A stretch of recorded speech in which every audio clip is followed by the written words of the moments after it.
घरफाळा घोटाळ्यातील फिर्यादीचा आरोपी झालेला मी हायकोर्टामध्ये त्याच्याविषयी रिट पिटिशन दाखल करून त्याला आरोपी केलेला आणि सध्या आरोपी असलेला संजय शिवाजीराव भोसले भारतीय सुरक्षा संहिता 2023 कलम 262 नुसार माननीय न्यायालयामध्ये त्यानं मला दोषमुक्त करा म्हणून दावा दाखल केलेला।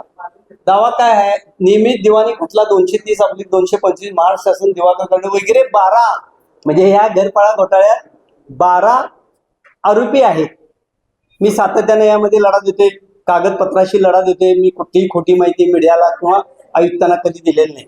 तर ह्यानं स्वतः आरोपी सध्या आहे, मला दोषमुक्त करा म्हणून न्यायालयामध्ये 2025 ला याने या ठिकाणी हे केलं, दावा दाखल केला।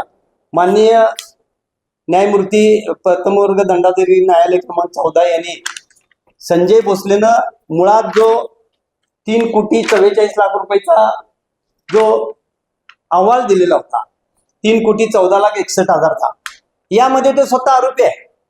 हे अगदी सिद्ध झालेलं आहे, या पटलावर आलेलं आहे। यशपाल राजपूतनं आपल्या जबाबामध्ये संगणकीय सिस्टीमचा तो प्रमुख आहे, एकमेव तो माणूस फुटला नाही।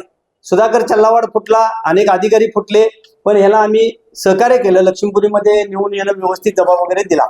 तर माझी आजची जी पत्रकार परिषद आहे ती फक्त घरफाळा घोटाळ्यातील आरोपी संजय भोसले याला न्यायालयानं दोषमुक्त केलेलं नाही, 9 साला ऑर्डर दिलेला आहे। त्याला ताबडतोब आयुक्तांनी आजच्या निलंबित करावं आणि फौजदारी गुन्हा दाखल करावा अशी या ठिकाणी मी मागणी केलेली आहे।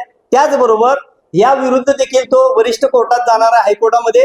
मी देखील या शहराच्या वतीनं या घोटाळ्यामधील आरोपीला शासन व्हावं म्हणून मी देखील या केसमध्ये मी देखील त्यामध्ये सामील होणार आहे।